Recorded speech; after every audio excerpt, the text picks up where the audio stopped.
अस्सलाम वालेकुम जी, मेरा नाम मुदस्सिर और आप देख रहे हैं मुदस्सिर शहजाद यूट्यूब चैनल। तो सबको अपनी इस नई वीडियो में खुशामदीद करता हूँ और आज की इस कैरियर गाइडेंस की वीडियो में बात करने लगे हैं top 10 careers after civil services in Pakistan. अगर आप सिविल सर्विसेज में अपने ड्यूटी सर अंजाम दे रहे हैं और उसके बाद अपना कैरियर चूज़ करना चाहते हैं और आपको समझ नहीं लग रही कि मुझे कौन सा कैरियर चूज़ करना चाहिए, कौन सी कैरियर में कितनी सैलरीज होंगी, वहाँ पर उसकी रिक्वायरमेंट्स क्या है फील्ड की, और इसमें मुझे काम क्या क्या करना पड़ेगा, मेरी क्या रिस्पॉन्सिबिलिटीज़ होंगी, इंशाल्लाह इन डिटेल बात कर रहे होंगे इस वीडियो को देखने के बाद। अगर आपने सिविल सर्विसेज के बाद अपना करियर चूज़ करना है तो आपको कोई और वीडियो देखने की इंशाल्लाह ज़रूरत नहीं पड़ेगी।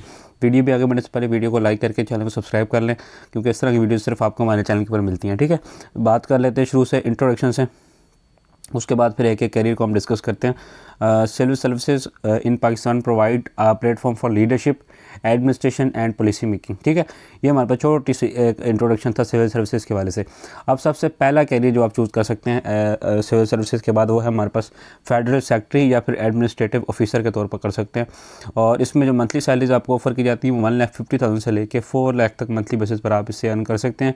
और इसकी अगर रिक्वायरमेंट्स आप देख लें तो आपके पास सिविल सर्विसेज की क्वालिफिकेशन यानी CSS या PMS के थ्रू आपने जो है ना इस गेट के थ्रू आपने जाना है, और उसके बाद आपने रेलिवेंट एक्सपीरियंस आपका इस फील्ड में जो है ना लाजमी तौर पर होना चाहिए।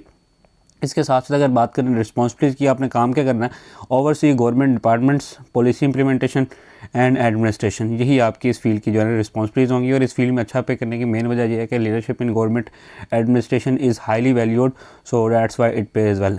उसके बाद सेकंड नंबर पे जो आप फील्ड चूज़ कर सकते हैं एज अ प्रोविजनल सेक्रेटरी या फिर ऑफिसर के तौर पर कर सकते हैं।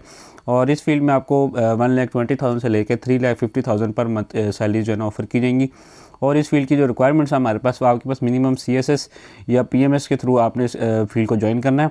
और इसके साथ साथ आपने प्रोविजनल एडमिनिस्ट्रेटिव का जो एक्सपीरियंस है वो आपके लिए इसेंशियल होगा अगर आपने इस फील्ड में कंटिन्यू करना है।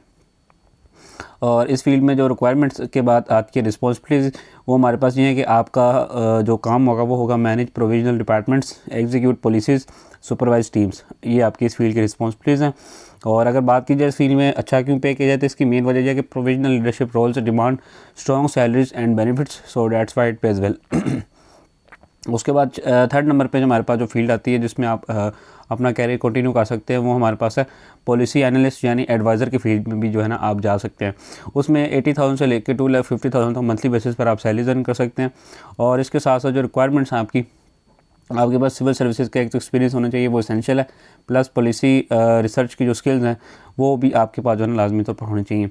और उसके साथ साथ जो इस फील्ड की ड्यूटीज़ हैं वो होती हैं हमारे पास analyse government policies, provide recommendations, draft reports, ये आपकी इस फील्ड की रिस्पॉन्सिबिलिटीज़ हैं। तो इस फील्ड में अच्छा पे करने की मेन वजह ये है कि strategic policy advice is essential for decision making, so that's why it pays well. उसके बाद फोर्थ नंबर पे आप एज आ डिप्लोमेट या फिर फॉरेन सर्विसेज ऑफिसर के फॉरेन सर्विस ऑफिसर के तौर पर भी जो है ना कंटिन्यू कर सकते हैं। इसमें जो आपकी सैलरीज होती हैं वो हमारे पास 1,20,000 से लेकर 3 लाख तक मंथली बेसिस पर आप उनसे अर्न कर सकते हैं। और इस फील्ड की जो रिक्वायरमेंट्स हैं उसमें सिविल सर्विसेज का एग्ज़ाम जो है ना फॉरेन सर्विस वाला, वो आपने इसमें करना होता है, पास करना होता है। उसके साथ साथ लैंग्वेज की प्रोफिशेंसी आपके लिए बहुत ज़्यादा ज़रूरी है, क्योंकि आपने इंटरनेशनली काम करना है। ठीक है, उसके बाद आपकी जो रिस्पॉन्सिबिलिटीज़ अगर देखी जाए तो represent Pakistan abroad, manage diplomatic missions, negotiate treaties, ये आपकी इस फील्ड की मेन रिस्पॉन्सिबिलिटीज़ हैं। इस फील्ड में अच्छा पे करने की मेन वजह यह है कि international representation and diplomacy require specialised skills, so that why it pays well. उसके बाद पाँचवें नंबर पे जो आप अपना कैरियर कंटिन्यू कर सकते हैं एज आ पब्लिक सेक्टर मैनेजमेंट कंसल्टेंट के तौर पर कर सकते हैं। इसमें आपके पास 90,000 से लेकर 2,50,000 तक मंथली बेसिस पर आप अर्निंग कर सकते हैं। और इसके साथ साथ आपकी जो रिक्वायरमेंट्स हैं इसकी फील्ड की, वो आपके पास सिविल सर्विसेज का एक्सपीरियंस होना चाहिए। इसके साथ साथ मैनेजमेंट ट्रेनिंग का जो है ना आपके लिए एक्सपीरियंस वो भी बहुत ज़्यादा ज़रूरी है, ट्रेनिंग ज़रूरी है। उसके साथ साथ आपकी जो इस फील्ड की ड्यूटीज़ होंगी वो होंगी हमारे पास advise public sector entities on management, efficiency and reform, ये आपकी इस फील्ड की मेन ड्यूटीज़ हैं। ठीक है, इस फील्ड में अच्छा पे करने की मेन वजह यह है कि expertise in public sector management is highly sought, so that's why it pays well. उसके बाद छठे नंबर पे जो आप अपना कैरियर कंटिन्यू कर सकते हैं as a development project manager के तौर पर कर सकते हैं। इस फील्ड में आपको जो सैलरीज मंथली ऑफर की जाती हैं वो 80,000 से लेके 2,20,000 पर मंथ जो है ना आप इससे अर्न कर सकते हैं। और इस फील्ड की जो रिक्वायरमेंट्स हैं उसमें आपके पास मिनिमम सिविल सर्विसेज का एक्सपीरियंस जो है ना एसेंशियल है। इसके साथ साथ प्रोजेक्ट मैनेजमेंट की सर्टिफिकेशन आपके लिए जो है ना बहुत ज़्यादा ज़रूरी है अगर आपने इस फील्ड में अच्छी अर्निंग्स करनी है। और इसमें जो रिस्पॉन्सिबिलिटीज़ होंगी आपकी इस फील्ड में वो होंगी oversee development projects, budget management और इम्प्लीमेंटेशन। ये आपकी इस फील्ड की जो मेन रिस्पॉन्सिबिलिटीज़ हैं। और इस फील्ड में अच्छा पे करने की मेन वजह यह है कि leadership in developmental projects is crucial for national progress, so that's why it pays well. उसके बाद 7वें नंबर पे जो आप अपनी फील्ड कंटिन्यू कर सकते हैं एज अ ऑडिटर या फिर कंट्रोलर इन गवर्नमेंट डिपार्टमेंट्स कर सकते हैं। इसमें 70,000 से लेके 2 लाख तक मंथली बेसिस पर आपकी अर्निंग्स होंगी। और इसकी जो रिक्वायरमेंट्स हैं मिनिमम वो हमारे पास है सिविल सर्विसेज का आपके पास एक्सपीरियंस इसेंशियल है। इसके साथ साथ फाइनेंस या फिर अकाउंटिंग का नॉलेज जो है वो आपके लिए बहुत ज़्यादा इस फील्ड में जाना ज़रूरी है। और इस फील्ड की रिस्पॉन्सिबिलिटीज़ की बात की जाए तो आपके पास audit, departmental accounts, ensure compliance, prevent misuse, ये आपकी इस फील्ड की मेन रिस्पॉन्सिबिलिटीज़ होंगे, ठीक है। और इसके साथ साथ आपने इस फील्ड में अच्छा पे करने की मेन वजह ये है कि financial oversight in government is critical and valued, so that's why it pays well. उसके बाद 8वें नंबर पे जो आप अपनी फील्ड कंटिन्यू कर सकते हैं एज अ लीगल एडवाइज़र या फिर पब्लिक प्रोसिक्यूटर के तौर पर कर सकते हैं। इसमें भी 80,000 से लेकर 2,20,000 तक मंथली बेसिस पर आपकी अर्निंग्स होती हैं। और इसमें जो आपको रिक्वायरमेंट्स आपकी, एक तो सिविल सर्विसेज का एक्सपीरियंस इसेंशियल है, प्लस अगर आपने LLB किया हुआ है तो वो प्रेफर किया जाएगा क्योंकि ये थोड़ा सा हाई फाई जॉब है।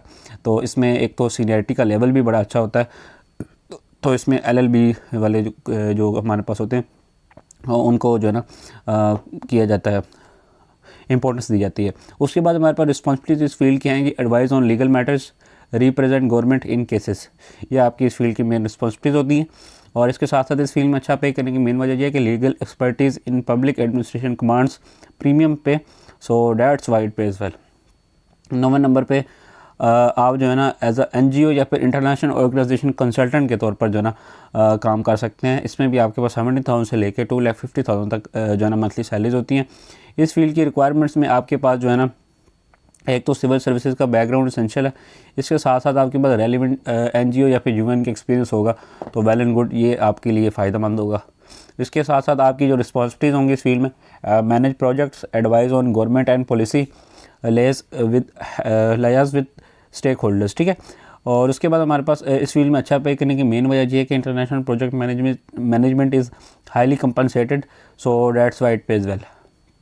उसके बाद 10वें नंबर पे जो लास्ट अपना कैरियर अपना कंटिन्यू कर सकते हैं एज ए एंटरप्रेन्योर या फिर प्राइवेट सेक्टर मैनेजमेंट के तौर पर जो है ना कर सकते हैं। अब इसमें सैलरी रेंजेस तो देखी जाए तो ये तो सिर्फ 80,000 से लेके 5 लाख प्लस मैंने जो लिखा है ये तो सिर्फ जिसको कह सकते हैं एवरेज सैलरीज है अगर आप इस फील्ड में जाते हैं। तो उसके साथ अगर देखें रिक्वायरमेंट्स में तो एक तो सर्विस का आपके पास एक्सपीरियंस होना चाहिए और बिजनेस माइंड आप जो ना होने चाहिए इस फील्ड में जाने के लिए। इसके साथ आपकी जो इस फील्ड की ड्यूटीज़ होंगी एज एंटरप्रेन्योर या फिर प्राइवेट सेक्टर मैनेजमेंट में, तो उसमें जो हमारे पास है run a private firm, provide consultancy services, manage operations, ये आपकी उसमें ड्यूटीज़ होंगी। और इस फील्ड में अच्छा पे क्यों किया जाता है इसकी मेन वजह ये है कि leadership and administrative expertise are valuable in private sector ventures, that's why it pays very well. तो उम्मीद है कि वीडियो आपको पसंद ही होगी। कोई भी क्वेश्चन हो तो नीचे कमेंट बॉक्स में जो बता दीजिएगा, मैं इंशाल्लाह उसके ऊपर वीडियो बनाकर आपको गाइड कर दूँगा। फिलहाल अभी के लिए इतना ही, मिलता हूँ मैं किसी अच्छी वीडियो में, तब तक दीजिए इजाज़त। अल्लाह हाफिज़।